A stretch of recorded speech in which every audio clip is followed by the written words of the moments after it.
I'm delighted to be chairing this last session of the day, which is a ministerial address by the Honourable Nonofo Molefhi, the Minister of Infrastructure, Science and Technology of the Republic of Botswana. His bio is in your pack, so I won't go more into detail about his distinguished career. The Honourable Minister will be talking about Botswana's infrastructure development, policy priorities and implementation. So I'd like to invite the Honourable Minister up to the podium to give his keynote address here, and then there will be time for a Q&A also.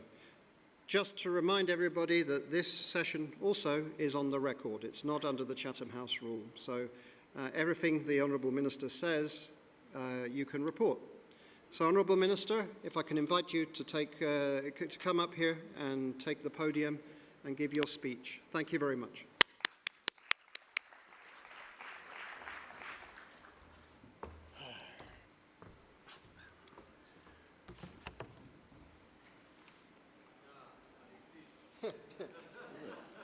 In Botswana, we say the words are in the eyes. Now, I can see you out there in the dark. Moderator of this afternoon's session, Your Honor, the former Vice President, Minister of Minerals, Energy and Water Resources, distinguished CEOs. Oh, I'm sorry, Machepe. I saw you from this house and suddenly, meh. Thank you very much. I just want to make a comment about Dr. Chiepe. I've seen her in a number of events around Gaborone. And I think her retirement has been put to good use because she has not turned down a single invitation that I'm aware of. Particularly in the areas of education, she has made herself available. And as a former minister responsible for the diamonds, she has made it a point that she is in attendance again this afternoon to make sure that the struggle continues. The struggle to make sure that Botswana also have a stake in the diamond industry, particularly the use of the diamond as part of their jewelry. Very few people in this country take diamonds to be of any value. The majority of those that I am looking at, their diamonds are out in the wild, working on four, I don't want to offend them. That is where their diamonds are, out in the wilderness, in the farms. There are cattle, there are goats, there are sheep. That is the diamond that they believe in. But this afternoon, I've been asked to talk about Botswana's infrastructure development and policy priority areas. I take it that this morning when Minister Mokaila spoke to you, he touched on his part of the portfolio, the water and energy. Because those are two critical facets for our economic diversification and employment creation. Mining operations usually don't happen in built-up areas. They are out in the wilderness where there is no road, where there is no communication, where there is no energy. And the fact that they find residents in the wilderness, they then expect government to follow them up by providing the requisite infrastructure. I'm not too sure whether those who invest in the wild, particularly mining, have paid for the roads that reached their mining areas, other than just tax. When we look at the national infrastructure, it is primarily funded from the public purse. There is very little direct contribution by, for instance, the mining subsector in terms of the provision of the infrastructure. You may appreciate the fact that Botswana is a sparse country, small population, and the infrastructure development is the biggest consumer of our resources.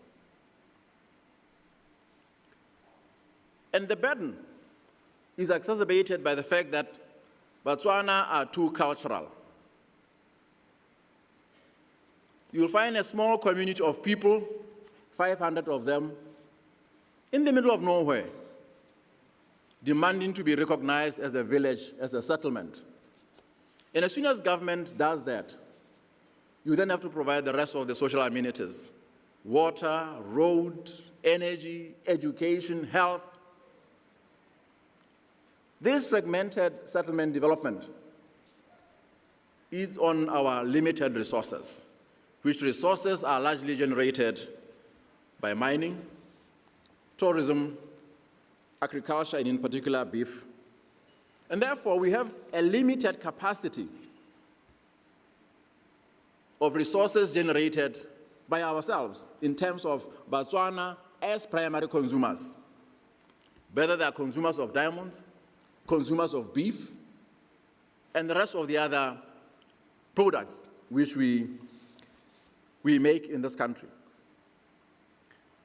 Now, in terms of resources mobilization, we largely are dependent on government financing. It is time that we look at other models of infrastructure development. Triple Ps in their traditional form: design, build, operate, design, build, transfer. There are a range of models which we can explore and should explore, particularly in these times when resources are limited. We therefore have to look at other methods of infrastructure financing. And in terms of infrastructure provision, it is provided across a number of ministries. Rea Mukaila is responsible for water and energy, Ministry of Transport and Communications, responsible for all transport matters, road, rail, air, and of course, telecommunications services.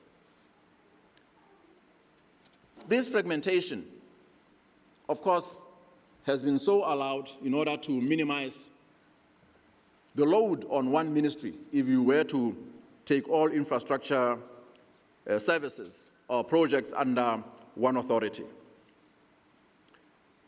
In terms of this provision, Ministry of Transport and Communication, as part of providing access, opening up the country, have provided a network of roads.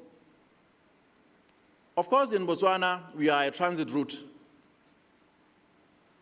for trade from the south to the north of Botswana and to the northwest and to the west. And therefore, our road infrastructure bears the heaviest burden.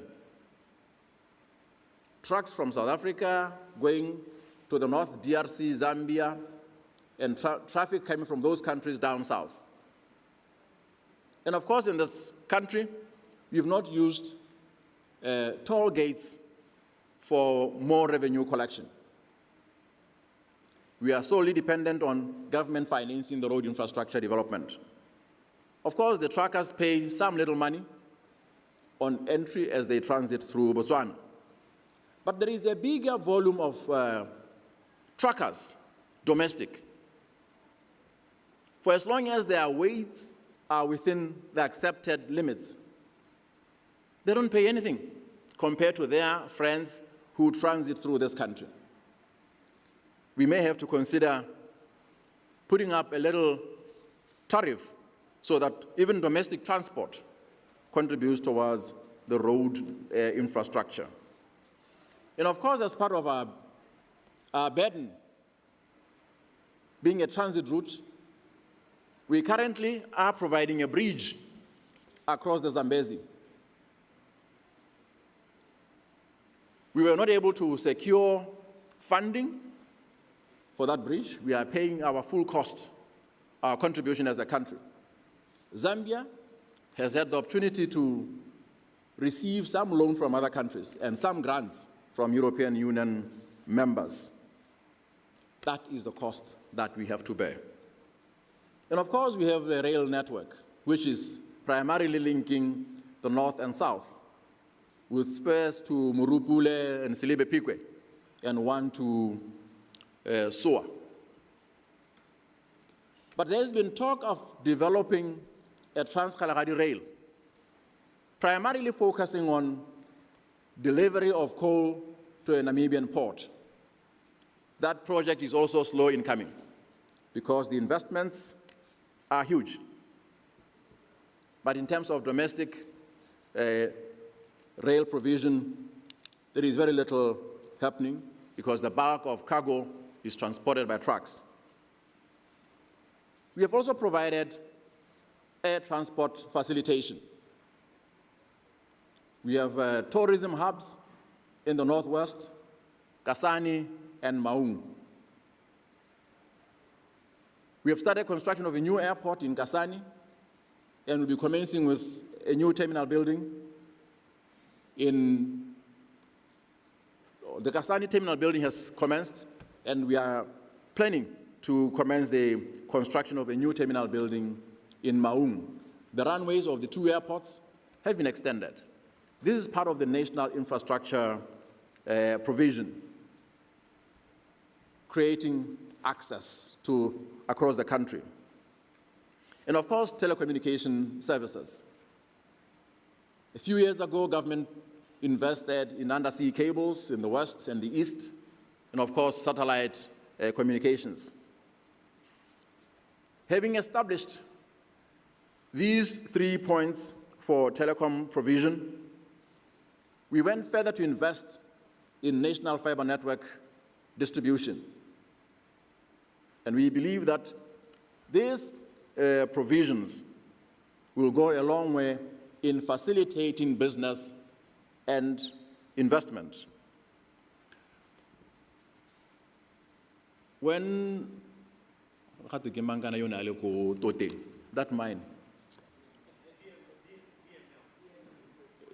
Bosetu. When Bosetu opened up, started their operations in Toteng,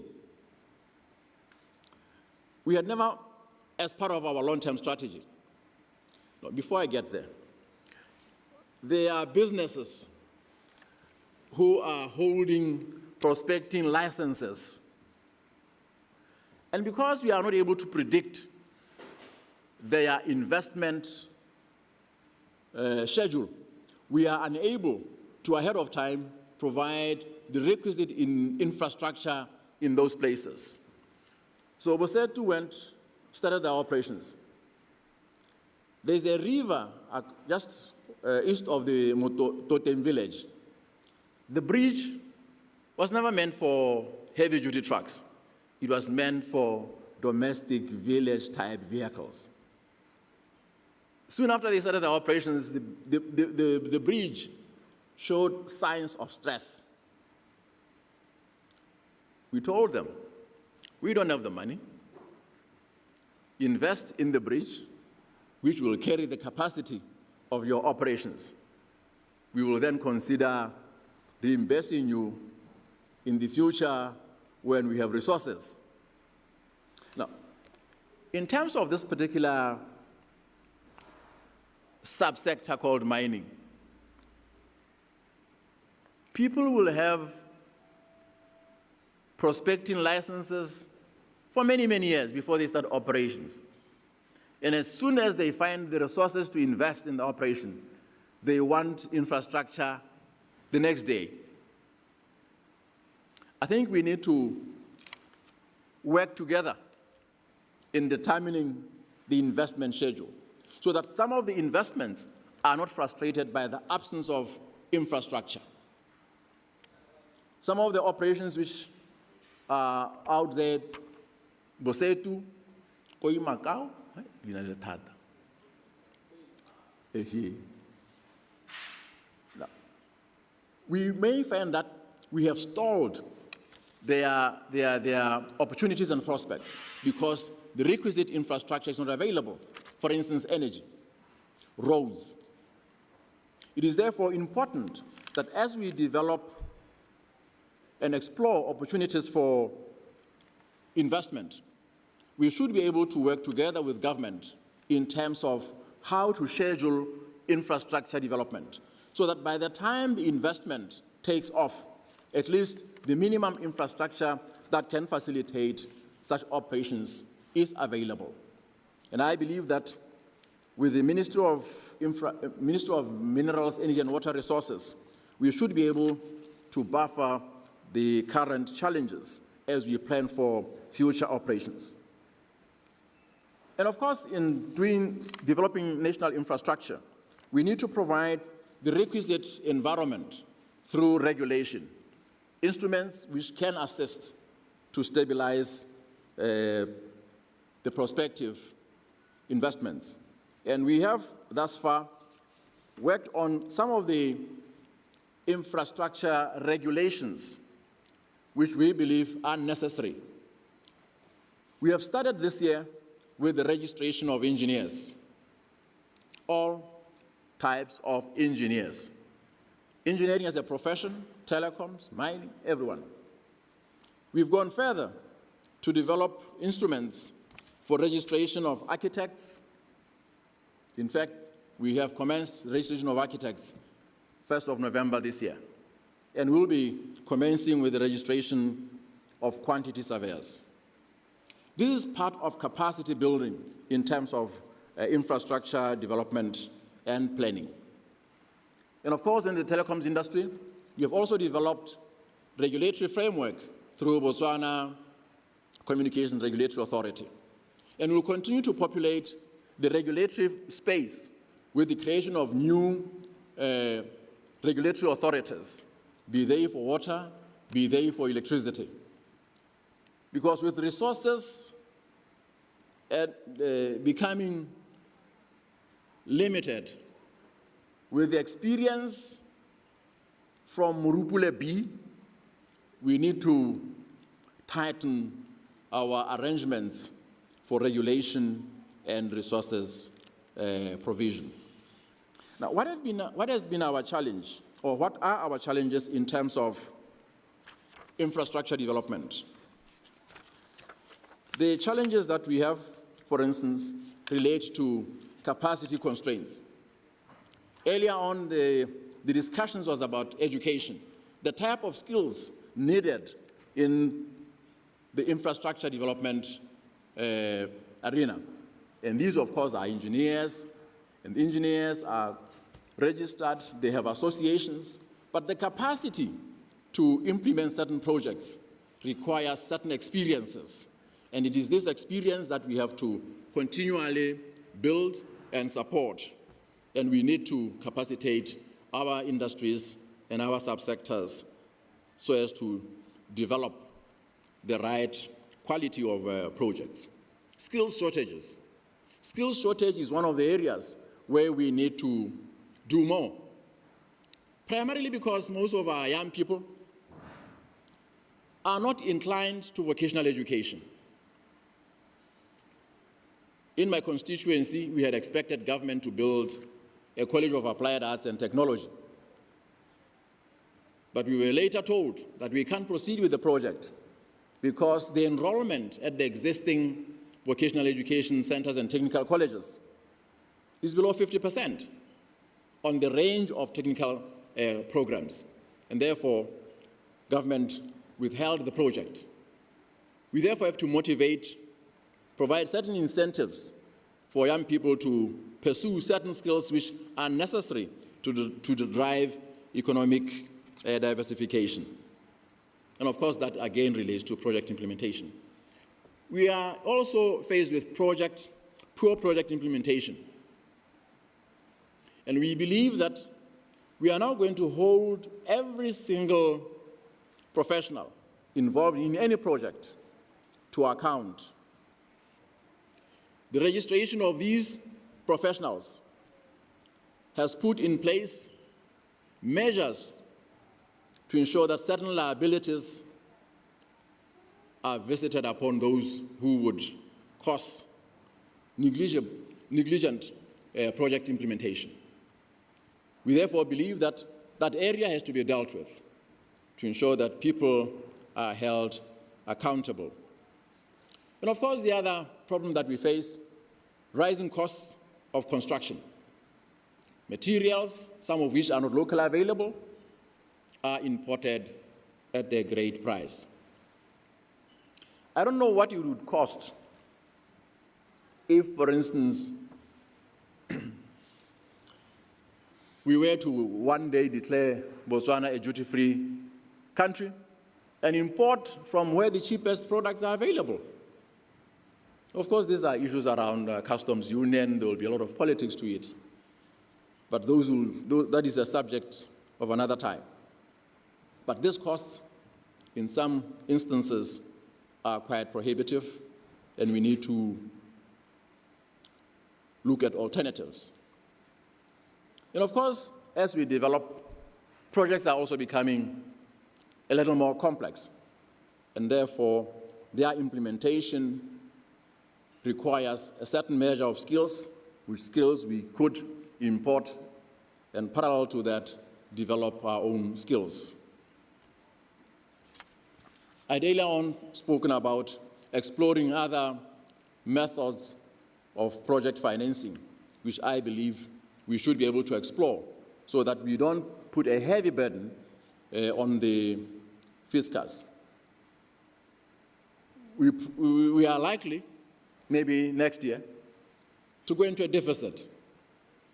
The economists, Borre, Jeffries, would be listening attentively and doing the analysis.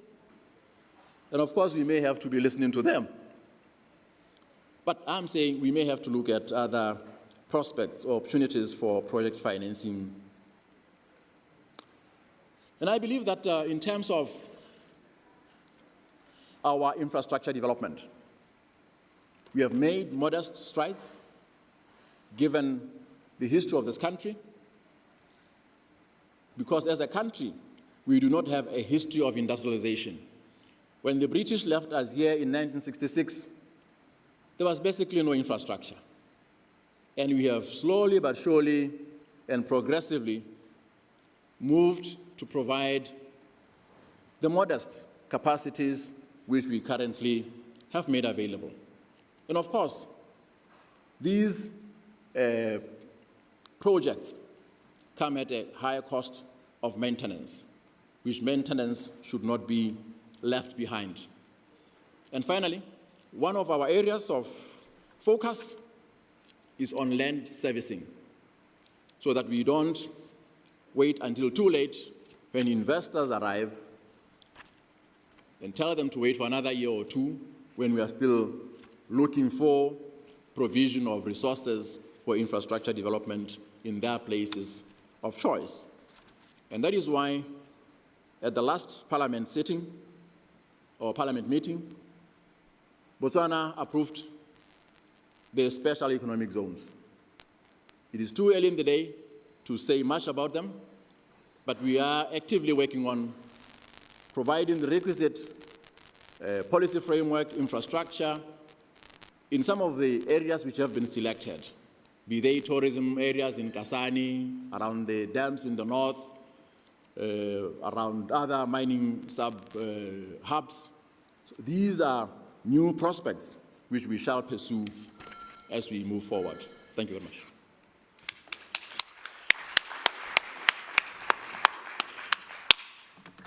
Honourable Minister, thank you very much for your address. We have some minutes for questions, so who would like to ask a question? It's blinding light here. It's almost like we're being interrogated up here, but anyway. Thank you. Anybody for a question? Nobody for a question? They're all sympathetic. Okay. Lady here.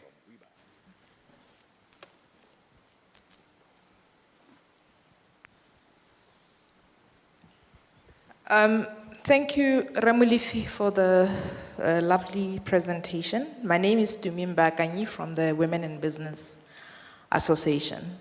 My question is, you touched on the main challenge now being inadequate implementation of projects, but by those who've been allocated. So what I'm wondering, and the fact that now government will be taking those to task through their respective professional associations in terms of maybe their practicing licenses being at risk.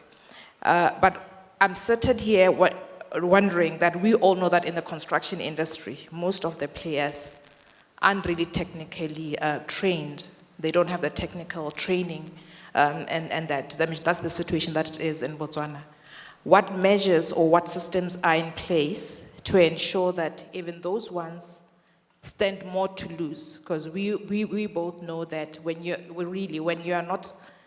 don't have a professional license and you don't fulfill a job, you really have nothing to lose. Can we also just have a system in place that will ensure that even those ones who don't have much to lose actually lose something? Thank you very much. Any more questions? This is your chance. Okay. No more questions. Suddenly the hands go up. Yep. Minister Peter Fabricius from African News Agency. Sorry if I'm repeating something that might have been asked. There's been a suggestion that Botswana, and this is not maybe directly in your field, but should accelerate the flow of trade across the borders through one-stop border posts and keeping the borders open for longer periods in order to facilitate exports and imports, and that would be a stimulus for the diversification of the economy. I wonder if you could comment on that. Okay, thank you very much. And I know there's a question here also.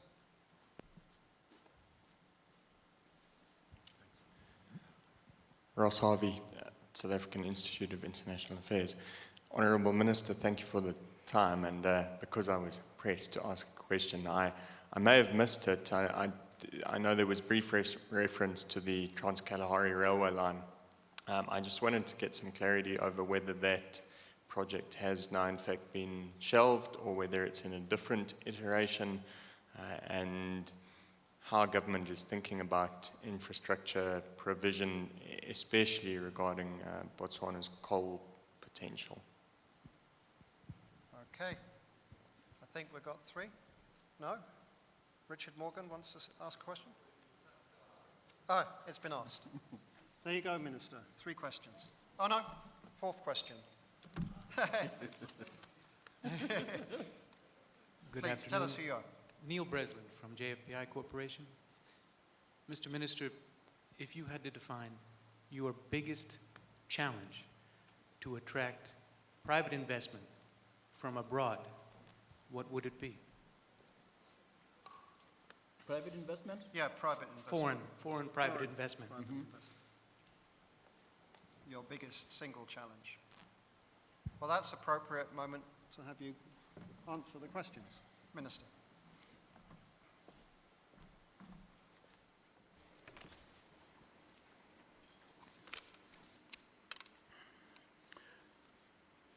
We have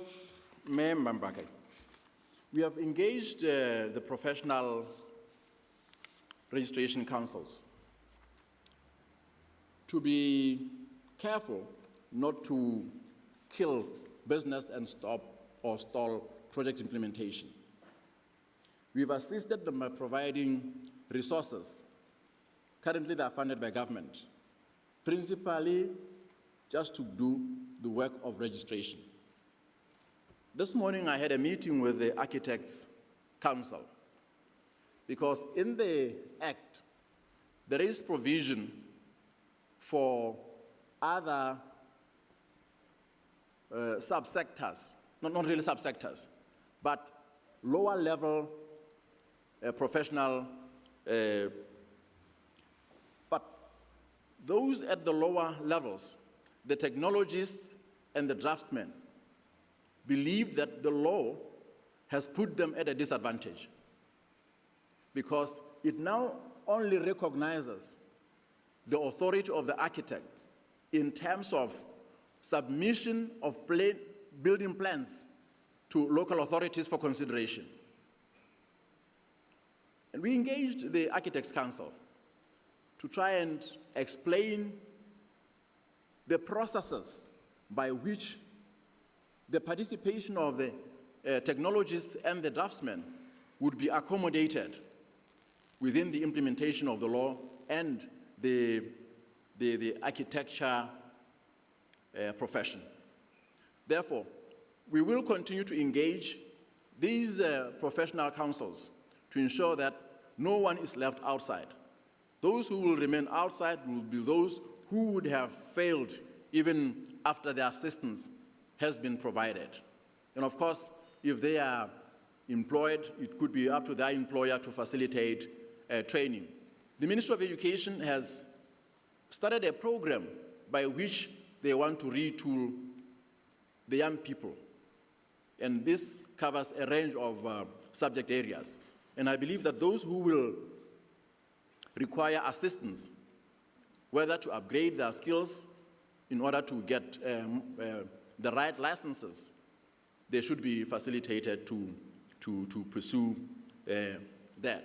But we believe that this registration will go a long way in giving public confidence to the work that these professionals do, whether it's a drawing of a building plan, whether it's an engineer who does designs for multi-story blocks, buildings.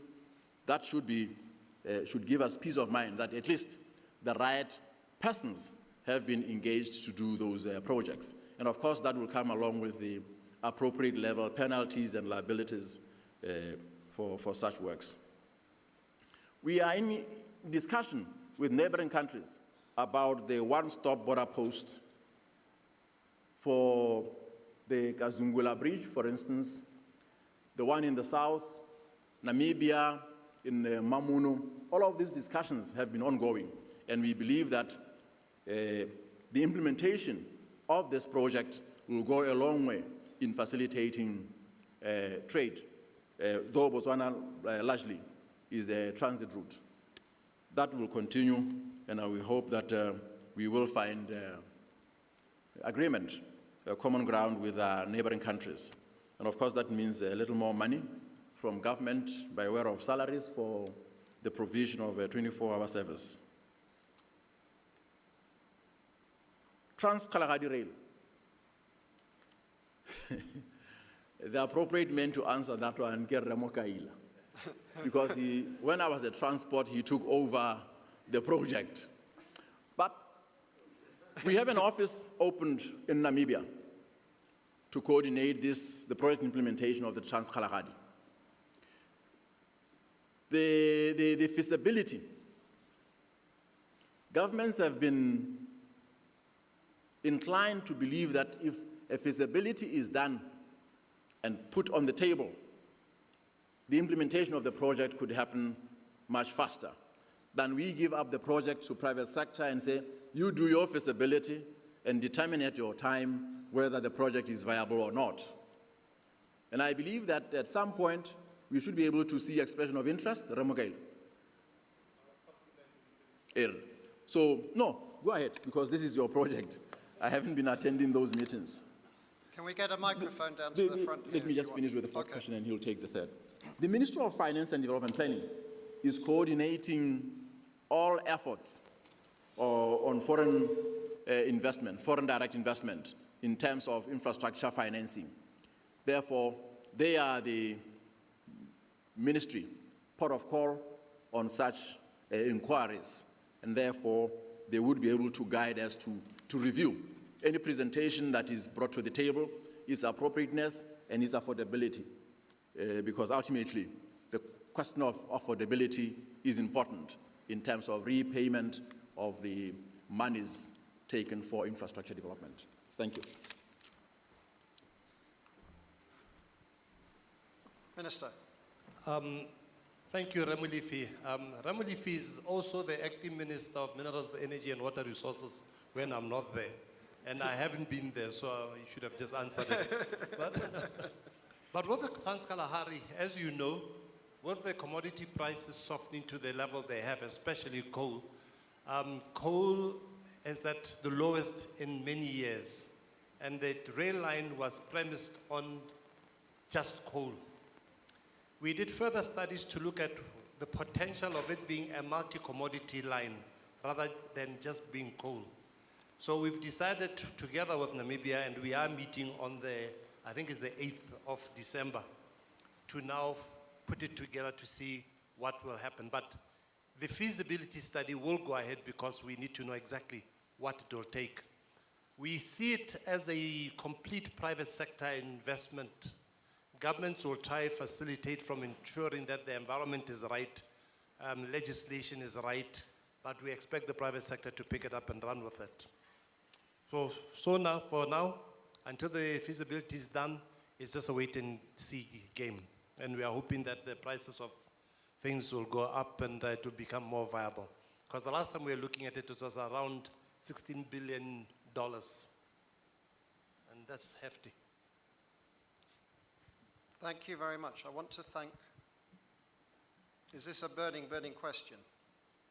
Here, let's take your question then, one more, and then we'll close. Thank you very much. Do tell us who you are. I just wanted to ask, before you gave your presentation, Molefhi, we just had Re Paya give us a presentation that shows that when we look at the number of students that are actually doing science and technology related subjects, it's an area of concern. Now, you've indicated to us that one of the key challenges that you are facing is around capacity and skills shortage. And I suppose what you're really saying was buttressing the point that was made earlier. Now, I just want to understand, because that for me seems to suggest that there's quite a lot of, there's lack of integration in terms of the solutions that we're providing to ensure that economic diversification actually happens at I think at a national level. But more importantly, I just wanted to understand, how can we utilize technology better to ensure that the solutions that we're actually coming across with are much more integrated and ensuring that we are addressing the key challenges to drive economic diversification. I think I want to link it to the specific theme that talks about connecting resources and society in Botswana. I think that if we don't have integrated solutions that are touching on all the key things, that we'll be having siloed solutions that are not going to be sustainable. Thank you. Thank you very much. That was a really important question, so I'm really glad that you were able to ask it. Minister, final answer. At a government level, since 3 years ago, I think, we've developed what we call thematic working groups. The role of the thematic working groups is to exactly address your concerns, where we streamline, we bring together portfolios, not just portfolios, but even the planning, the use of available resources, such that we break away from the traditional silo planning focus which we had been practicing for a while. So our planning now is much more guided by the debates, the discussions through the thematic working groups. Now, when we, as the Minister of Infrastructure, Science and Technology, I've decided to focus my interest and attention on science and technology. Infrastructure for my ministry is mainly government buildings. I've decided to put more emphasis on the development of science and technology. We have recently established a committee of mainly science-based institutions, including those of government, as an attempt to try and raise awareness about the importance of science and technology in terms of their role in diversifying the economy. In the coming years, we hope that government will put more resources through the universities, resources which will be directed at improvement of science education. Early this year, BUST, Botswana International University of Science and Technology, undertook a national campaign. They started off with areas in the central part of the country, northeast and Chobe, where they were running programs directed at equipping science teachers in primary schools and secondary schools. And we believe that with that stimulation, with that encouragement, we should be able to see teachers more capacitated, and further, to try and assist the teachers establish science clubs, which we believe, given the limited resources, we should be able to assist the teacher, the pupil, in providing much more focused science instruction. And we believe that with the formation recently of Botswana Science Academy, we should be in a position to advise government in terms of the reorientation of science-based learning, teaching, the development of the teacher, and of course, even providing the necessary incentives for science learners such that we can attract more students to pursue teaching. And of course, not just the students, even the teachers. Every year on graduation at the University of Botswana, there will be less than 10 people, physics and chemistry. Those less than 10, the bulk of them will go into private sector. You'll be lucky if you have 2 or 3 people going into education. So we need to broaden the capacity by, of course, also providing in-service training. The gap has also been realized within the Ministry of Education that the traditional arrangement of the interaction between the curriculum developer, the teacher, and the examiner had at some point weakened. We are now re-establishing those linkages so that the one who develops curriculum becomes aware that the teacher requires certain capacitation. And of course, the examiner should not look at the 600-page curriculum and put up any question believing that or hoping that the teacher would have gone through that bulky curriculum by end of the year. So we are trying to bring synergies between these 3 subsectors in the Ministry of Education. Thank you. I've got two things that I want to do. One is a notice and one is a thank you. First of all, it's a notice about the delegates' welcome dinner. Tonight it is at the Botswanan Development Corporation, Fairscape in the Fairgrounds Office Park. For all delegates, the bus leaves at 6:45 from the hotel. There's one thing you do need to remember if you want your dinner, and that's you've got to wear your name badge, otherwise you get no dinner. So please have your name badge on. And finally, regretfully, it is a delegates' dinner, and for delegates only, so no partners are allowed or anybody else. I'm sorry about that, but there's only room for delegates. So that was the first thing. The second more important thing is to thank both ministers for spending such a lot of time here and engaging in the debate and the discussion. Both of you have enriched this conference so far, and have been open for discussion, debate, and that's a very positive sign. So thank you very much to both ministers. Thank you very much. Good evening to all of you. Thank you, Minister.